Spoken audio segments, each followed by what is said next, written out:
AB channel, আগামীর বাংলাদেশ।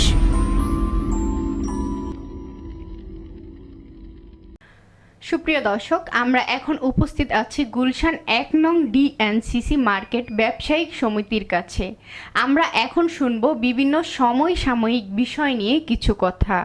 এখন উপস্থিত আছেন ব্যবসায়িক মালিক সমিতির সভাপতি খায়রুল আলম চপল, উপস্থিত আছেন সিনিয়র সহ সভাপতি আক্তারুজ্জামান, আরও উপস্থিত আছেন সাংগঠনিক সম্পাদক মোহাম্মদ মশিউর আলম ভুলু। চলুন তাহলে শুনে আসি তাদের কথা। আমাদের বর্তমান গুলশান ডিসিসি পাকা মার্কেটের ব্যবসায়ী সমিতি গঠন করা হয়েছে নতুন করে 21/3/2020। আমরা যখনই কমিটি গঠন করা হয়েছে তার এক সপ্তাহ আগে থেকেই আমাদের এই করোনার সূত্রপাত। তো ওই এক সপ্তাহের মধ্যে আমাদের যে উন্নত কর্মকর্তারা আছে এবং ঢাকা 17 আসনের এমপি মহোদয় জনাব ফারুক সাহেব, 19 নম্বর ওয়ার্ডের কাউন্সিলর মফিজুর রহমান মফিজ ভাই, তারপর 18 নম্বরের কাউন্সিলর জাকির হোসেন বাবু ভাই, 20 নম্বর ওয়ার্ডের কাউন্সিলর নাসির খালু, তারপর আপনার 21 নম্বর ওয়ার্ডের তাপস কাউন্সিলর তাপস আঙ্কেল, তো সবাই, এবং সর্বোপরি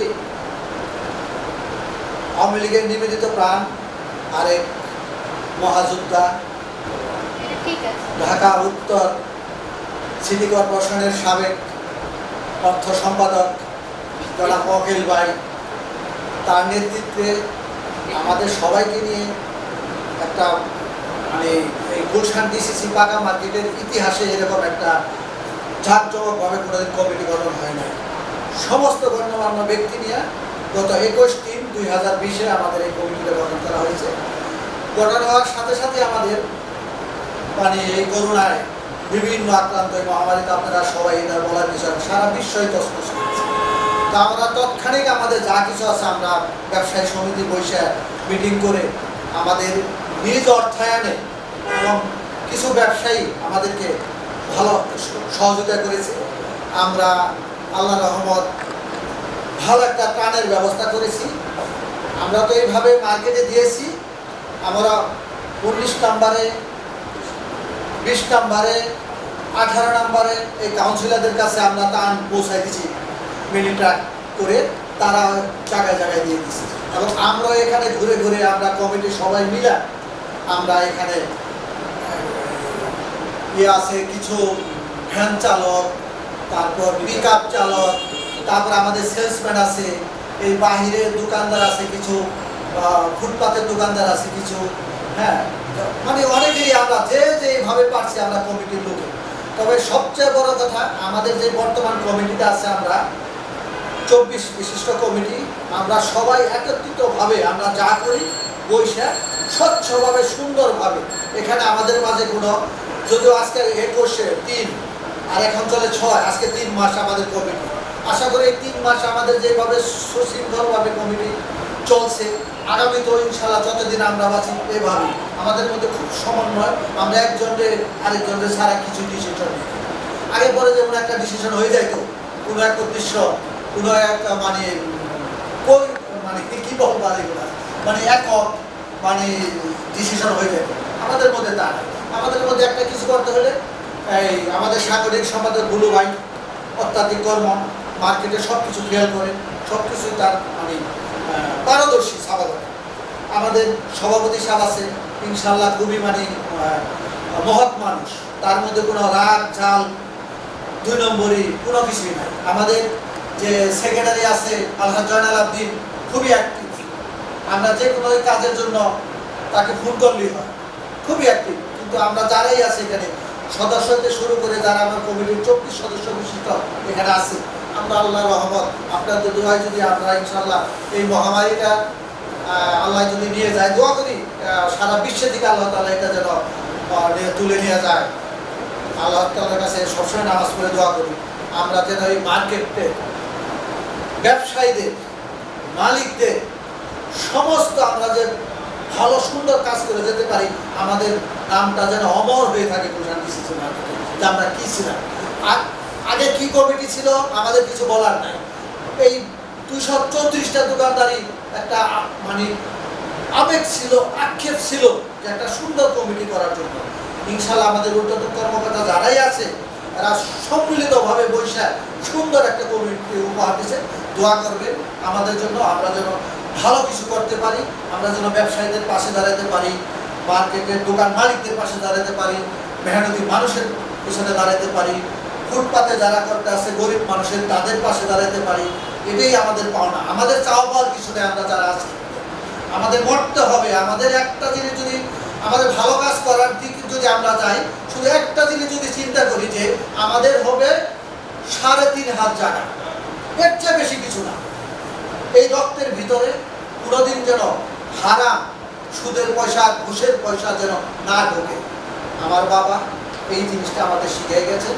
আল্লাহ তাআলার কাছে অশেষ রহমত। আমরা এখানে যারা আছি আমাদের মাঝে এই 2 নম্বরে কিছু নাই। আমরা যারাই এখানে শপিংও করি অনেকে সম্মান করে টাকা দেওয়া লাগবে না, আচ্ছা এটাই এদের নো, স্টক লস করো না, টাকা না, কেউই আমরা এদিকে নাই। কোনো বাকি কোনো কিছু ধমক দিয়া কোনো ফল কিনে নিয়ে গেলাম, টাকা দিলাম না, নো। আমাদের এই কমিটি যারা 24 জন আমরা মানে 24 বিশিষ্ট কমিটিতে যারা আছি প্রত্যেকটা লোকই আমাদের ইনশাল্লাহ আমরা যখনই বসি আমরা এই আলাপটাকে করি যে আমাদের ভিতরে যেটা কেউ একজন না বলতে পারে যে আমরা এই দুর্নীতি করছি, আমরা এটা করছি, আমরা সজাগ। আর আমাদের যে মাননীয় প্রধানমন্ত্রী শেখ হাসিনা, তার মানে আমার বক্তব্যটা দীর্ঘ হয়ে যেতেছে, তার যে আমাদের যে প্রধানমন্ত্রী তাকে পেয়ে আমরা ধন্য। আমি তার দীর্ঘ হায়াত কামনা করি, আল্লাহ যেন তাকে বাঁচিয়ে রাখে। তার দরকার আছে আমাদের এই বাংলাদেশে। সে যে উন্নয়নমূলক কাজ করতেছে মানে বলা বাহুল্য। কিছু লোকজন আছে তার উন্নয়ন চোখে পড়ে না। আসলে তো আমরা কি বিরোধিতার খাতিরে বিরোধিতা করি, ভালো কাজের সাপোর্ট করি না। আপনি দেখেন এই বাংলাদেশের উন্নয়নের জন্য রাস্তা ঘাট আর এই মহামারীর মধ্যে কি না করতেছে সে, রাত দিন 24 ঘন্টা তার দিক নির্দেশনা, তার হুকুম, তার আদেশ, তার উপদেশ সবই তো হইতেছে। মাননীয় প্রধানমন্ত্রী, আমি আশা করি আল্লাহ রহমত তার দিক নির্দেশনা মতে আমরা যদি একটু ভালোভাবে চলি, এই দেশ আল্লাহ রহমত আমরা অনেক উচ্চতা নিয়ে যেতে পারবো। আমি এই দোয়া করি। আমি নিজে মনে করেন যে আমি ঢাকা মহানগর দোকান মালিক সমিতির জয়েন্ট সেক্রেটারি, গুলশান ডিসিসি মার্কেটের সিনিয়র সহসভাপতি।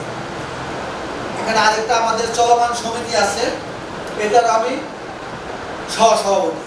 এবং আমার একটা এতিমখানা আছে দোহারে আমাদের, ওইটার আমি দোহার উত্তর শিমুলিয়া জান্নাতুল কমিয়া মাদ্রাসার সভাপতি। আমি আমার সমিতিতে 115 জন ছাত্র আছে, সম্পূর্ণ ফ্রি খাওয়া।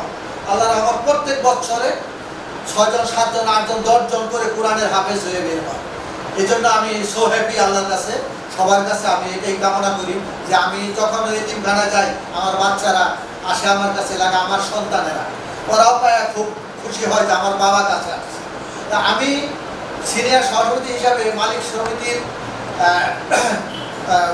ব্যবসায়ী সমিতির সিনিয়র সভাপতি হিসাবে একজন ব্যবসায়ী হিসাবে বলি, বর্তমান যেই মহামারীর আগে পরে আমরা টুকটাক বিক্রি করে ভালোই চলছি, বেতন দিছি, ভালো খাইছি, ভালো করছি, ভ্যাট দিছি, ট্যাক্স দিছি, মোটামুটিভাবে সমান সমান ছিলাম। এই যখনই মহামারীটা এসে বসে, মানে কি বলবো, আমার এই যে দোকানপাটগুলো আছে আজকে 4 দিন ধরে কোনো 1 টাকাও সেল হয় নাই। আমার তো একটা ব্র্যান্ডেড আইটেম, বাইরের জিনিসপত্র, এই জন্য মানুষের শখ নেয়। 2-1টা ফুড আইটেম চলে আর সমস্ত ব্যবসায়ীরা একদম রাস্তায় বসে পড়ছে। আমি আমার মানে অনেক সময় চোখে পানি এসে পড়ে, কান্না এসে পড়ে যে আমি সকালে মার্কেটে এসেই পুরা মার্কেটটা অবজার্ভ করলাম। সবাই মানে মানে এরা তো আগেই বলছে আমি যে আমাদের যে কমিটি যারা করা হয়েছে সবাইকে পাইলে সবাই ধরে, সব ব্যবসায়ীরা ধরে যে বস কি করলেন, আমাদের একটা কিছু করেন। তো আমরা একটা ডিসিশনে আসছি যে আমাদের ভাড়াটা কি করা যায়, আমাদের কিছু মানে ডিসকাউন্ট করে ভাড়াটা মালিকের সাথে সমন্বয় করে, ব্যবসায়ীর সাথে সমন্বয় করে যাতে বাঁচতে পারে।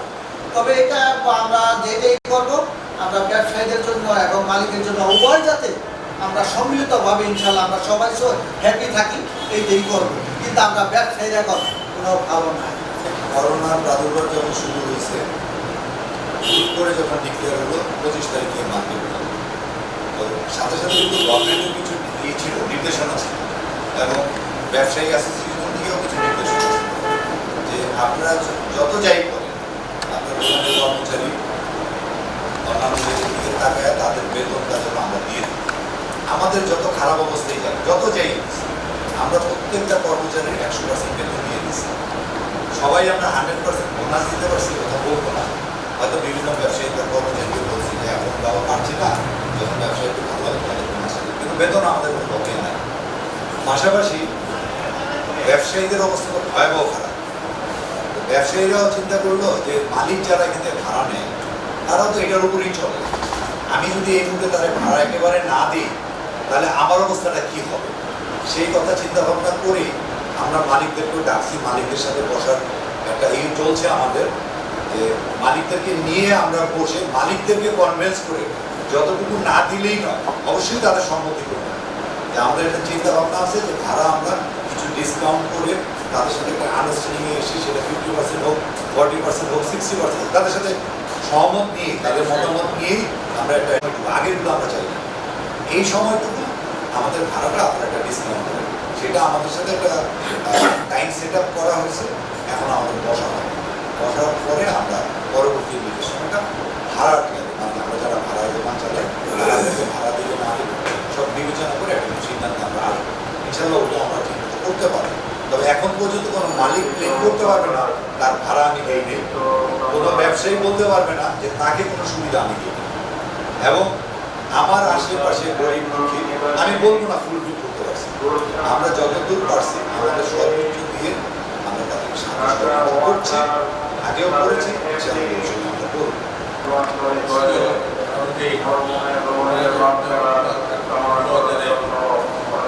প্রধানমন্ত্রী যে পদক্ষেপগুলো নিয়েছেন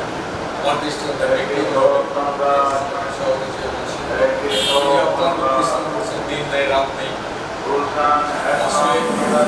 মূল্যায়ন করার মতো নেই। আমরা একজন ক্ষুদ্র ব্যবসায়ী হিসেবে আমার দৃষ্টিকোণে যেসব পদক্ষেপগুলো নিয়েছেন আমরা যদি সচেতন হই, আমরা সবাই যদি সচেতন হই, 16 কোটি মানুষ বসবাসী ছোট্ট একটি দেশ, আমাদের সবচেয়ে বড় কথা হলো যে আমাদের নিজেদেরকে সচেতন হতে হবে, নিজেরা সব দিকে আমরা সচেতন হই,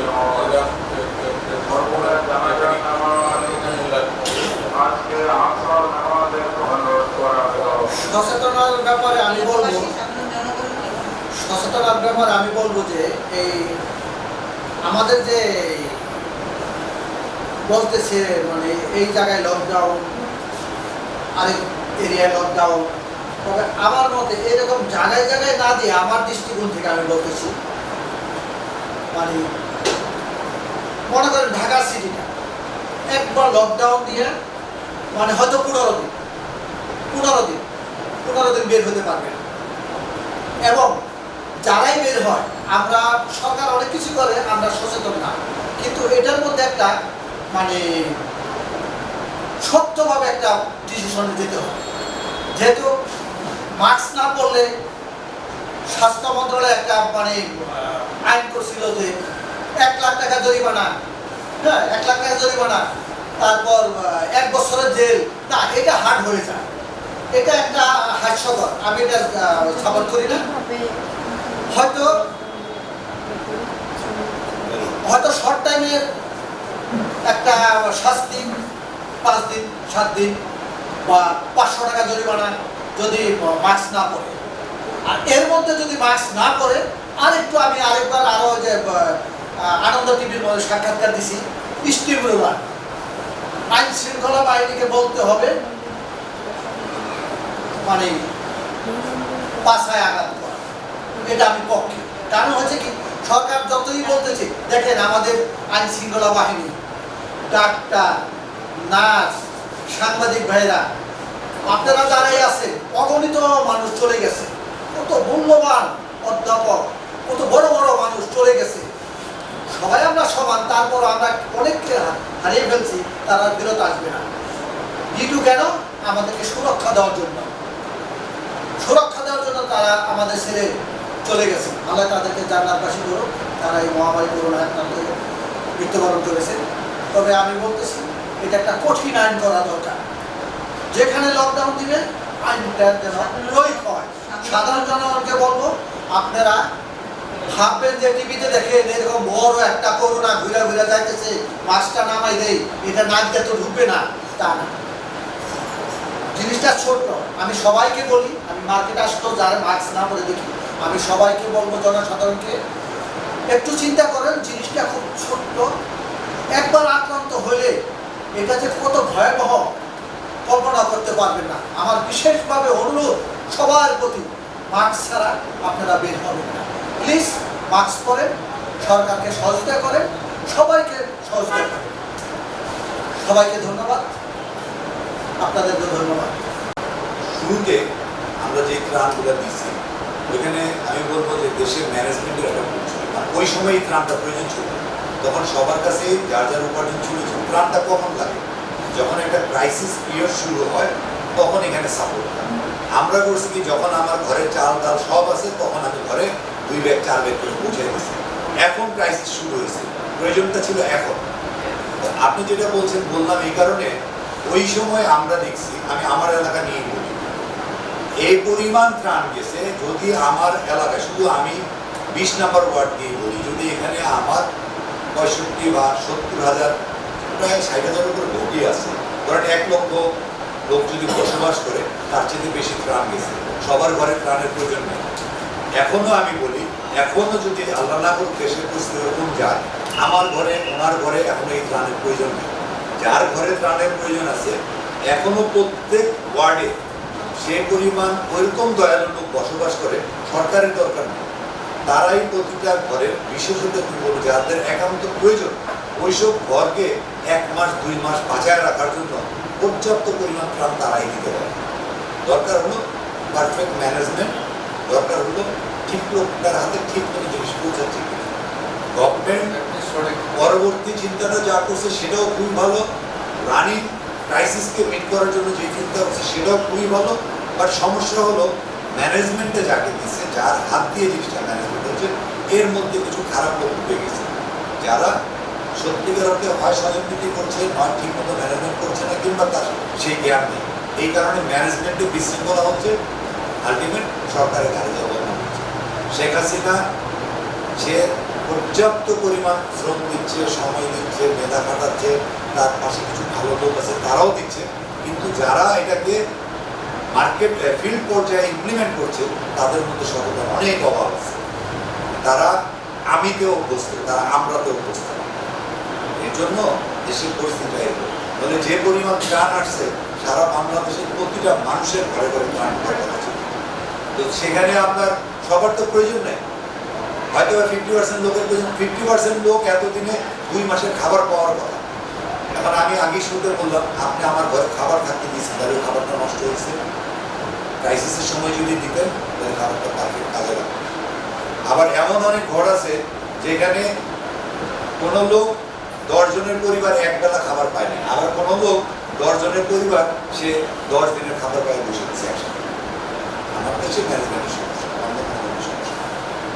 কিন্তু তাহলে এই সমস্যাটা সমাধান করা যায় কিভাবে? যেমন যারা পাচ্ছে না তারা কিভাবে পাবে, এটা তো একটা ব্যবস্থা করা উচিত। এই ব্যবস্থাপনাটা যদি সত্যিকার অর্থে যারা ম্যানেজমেন্টে থাকে, যারা ডিস্ট্রিবিউট করে, তারা যদি একটু চিন্তা করতো এটাকে ব্যবস্থাপনা করা কীভাবে যায়, কিংবা ধরেন যে টকশোগুলোতে দেখবেন প্রতিদিন শুধু সমস্যা সমস্যা সমস্যা কথা, কেউ সমাধান করবে। আমার মতামত যদি বলেন, আমি স্ট্রেট বলবো, টকশোতে যাদেরকে আনেন, যারা সমস্যা বলে সাথে তার কাছে সমাধান দেবেন, উনি সমাধান দেবেন, আমি নোট ডাউন করবো। তারপরে সবারটা একসাথে করে যে এইগুলো মনে হবে যে পারফেক্ট, আমি সেই জিনিসগুলো ইমপ্লিমেন্ট করবো। আমার এখানেও কাউন্সিলররা বা এরা যারা এই জিনিসগুলো কালেক্ট করে, ওনারা যদি স্রেফ 2-4 জন প্ল্যানার, মানে আসলে বিভিন্ন এনজিও যখন বাড়ি বাড়ি পৌঁছায় দেয় না, তাদের তো একটা প্রোগ্রাম থাকে, ওনারা যদি এই জিনিসগুলো ঠিক মতো প্রোগ্রাম করে নিয়ে বসেন, তাহলে এটা ইজিলি সমাধান করা যায়। যেমন আমি বলি, আমরা যাদের কাছে ত্রাণ পৌঁছেছি, কোনো লোক বলতে পারবো না আমি 2 বার পেয়েছি, আমি একটা এলাকায় ঢুকছি, সে বলতে পারে না এই লাইনটার মধ্যে আমি পাইনি, মানে আমার ম্যানেজমেন্টটা আমি করছি। এখন আপনি যদি মনে করেন একটা ট্রাক পাঠাইলাম, এই ট্রাক থেকে দাঁড়াইলাম, লোক আসলে আমি দিয়ে দিলাম, তাহলে 5 জন পাবো, 50 জন পাবে। আর আপনি যদি একটা গলির ভিতরে ঢুকেন, কোনো লোক আপনার আশেপাশে আসবে না, 5 জন নিয়ে ঢুকবেন, সমানে প্রত্যেকটা গলির দুই পাশেগুলোতে আপনি নক করে করে নেবেন এবং আপনি মার্কিং করবেন। দেখবেন আপনার ঘর থেকে যে ময়লাটা নিয়ে যায়, যে লোকটা নিয়ে একটা ঘরেরও টাকা কিন্তু বকে থাকে না। অশিক্ষিত একটা লোক ময়লা নিচ্ছে, আপনার ঘর থেকে টাকাটা নিচ্ছে, সে চকতে ছোট্ট একটা মার্কেট হচ্ছে, এই মার্কেটটা সেই বুঝে। আপনারও তো ডিস্ট্রিবিউশনে এরকম একটা মার্কেট থাকার কথা। আমি দেখছি কাউন্সিলররা ভোটার আইডি ধরে ডিস্ট্রিবিউশন দেয়, এইটা কোনো পলিসি হতে পারে না। আমার এলাকায় 60,000 লোক বসবাস করে, আমার ভোটার হলো 30,000, এই বাকি 30,000 কি আমার এলাকার অধিবাসী নয়? তো সে কি নোয়াখালী যাবে আর কুমিল্লা যাবে ত্রাণ আনার জন্য? এটা কি কোনো সিস্টেম হতে পারে? যেই ওয়ার্ডে বসবাস করছেন সেই কাউন্সিলর আন্ডারে সে, তার একটা সমস্যা হলে তার কাছে যাবে। আর উনি যদি বলেন না তুমি এই ওয়ার্ডের অধিবাসী না, আমি দিব না, তাহলে তো হবে, তাহলে ওরকমই হবে, 10 জন পাবেন, 100 জন পাবেন। দর্শক, তাহলে আমরা এতক্ষণ শুনলাম বর্তমান মহামারী ও বিভিন্ন সমসাময়িক বিষয় নিয়ে আলোচনা। আবারও পরবর্তীতে দেখা হচ্ছে, সেই পর্যন্ত ভালো থাকুন, সুস্থ থাকুন। Tahmina Akter Riyan, AB channel, Dhaka.